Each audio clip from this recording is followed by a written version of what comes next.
মুম্বাই নিয়ে গিয়ে কোয়েলের বেস্ট ট্রিটমেন্ট করানোর পরামর্শ সার্থক দেওয়া মাত্রই এবার চমকে উঠল কোয়েল এবং নীলু। হ্যাঁ বন্ধুরা, ভিডিওতে লাইক দিয়ে দেখতে থাকুন। রায়ের বৌমণি যখন স্রোতকে ফোন করে বলতে থাকে যে স্রোত, আমি জানি না তোমার কি সন্দেহ হচ্ছে, কিন্তু তার শর্ত এতটুকু অন্তত বলতে পারি যে নির্ঘাত কোয়েলের সাথে একসাথে মিলে রায়ের বিরুদ্ধে নির্ঘাত কোনো রকম কোনো চক্রান্ত করার চেষ্টা করছে। ওদিকে নীলু তখন এই কথা বলা মাত্র স্রোত বলতে থাকে যে বৌমণি, এই ইনফরমেশনটুকুই আমার আসলে জানার ছিল, তুমি দিয়েছো, থ্যাংক ইউ সো মাচ। তখন এই কথা বলা মাত্র সার্থকের কাছে যখন স্রোত গোটা বিষয়টা খুলে বলে, ঠিক সেই সময় সার্থক বলতে থাকে যে তুমি তার মানে ঠিকই ধরেছিলে, নির্ঘাত রায় দিদিভাইকে ফাঁসানোর জন্য ওরা কোনো ষড়যন্ত্র করছে, আর সেই ষড়যন্ত্রের মধ্যে আমাদেরকে ছাই দিয়ে দিতে হবে, আর তার জন্য যা যা করণীয় সে সব কিছু করবো। শোনো স্রোত, রায় দিদিভাই শুধুমাত্র তোমার একার দিদি নয়, সে আমারও বড় দিদির মতন, আর তাকে বিপদের হাত থেকে রক্ষা করার জন্য আমি জান লড়িয়ে দিব। ওদিকে এই কথা বলা মাত্র সার্থকের বাবা বলতে থাকে যে কাল তো তোমরা যাচ্ছই তোমাদের অষ্টমঙ্গলার জন্য, সেখানে গিয়ে যে করেই হোক না কেন ওর ব্লাড স্যাম্পলটা নেওয়ার চেষ্টা করো। তখন এই কথা বলা মাত্র স্রোত যখন অষ্টমঙ্গলার জন্য রাইদের বাড়িতে গিয়ে হাজির হয়, ঠিক সেই মুহূর্তেই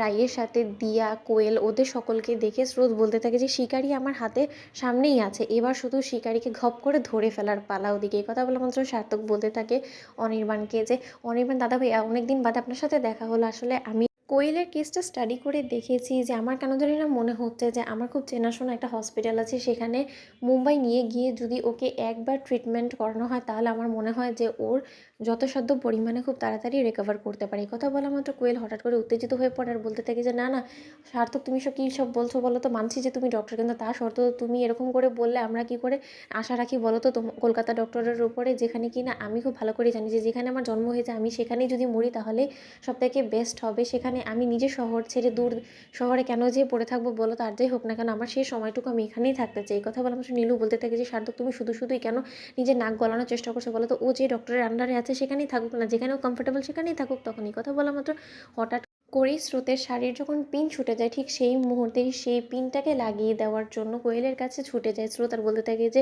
দেখো না কোয়েল দি, এই পিনটা না আমার শাড়ির আঁচল থেকে ছুটে গেছে, তুমি প্লিজ এটা একটু আমাকে লাগিয়ে দিবে। তখন এই কথা বলা মাত্র কোয়েল বলতে থাকে যে সেটার জন্য আবার তোমাকে এরকম করে বলতে হয়, এক্ষুনি লাগিয়ে দিচ্ছি। ওদিকে সেটা লাগাতে গিয়ে হঠাৎ করেই যখন কোয়েলের হাতে সেই পিনটা বিঁধে যায়, ঠিক সেই মুহূর্তে কোয়েলের হাত থেকে ব্লাড বেরোতে থাকে, আর সেই সুযোগটাকে কাজে লাগিয়ে স্রোত সেই ব্লাড স্যাম্পলটা নিজের কাছে রেখে দেয় আর বলতে থাকে যে এটাই হবে তোমাকে ফাঁদে ফেলার আমার মূল অস্ত্র, তুমি দেখে নিও কোয়েল, যদি তোমাকে আমি সকলের সামনে না এক্সপোজ করতে পারি, আমার রায় দিদিভাইকে তোমার এবং নীলু দিদিভাইয়ের মতন চক্রান্তকারীদের হাত থেকে না রক্ষা করতে পারি, তাহলে আমিও আর আমার এই জীবন রাখবো না। ওদিকে কথা বলা মাত্র নীলু বলতে থাকে যে কী রে, তুই একটু দেখে সাবধানে করবি না, জানিস তো মেয়েটার যথেষ্ট পরিমাণে দুর্বল। তখন এই কথা বলা মাত্র স্রোত হঠাৎ করেই খেপে ওঠার বলতে থাকে যে তোর ওর প্রতি দরদ উতলে পড়ছে কেন নীলু দিদিভাই। তো বন্ধুরা, ভিডিওটা ভালো লাগলে সাবস্ক্রাইব করতে ভুলো না।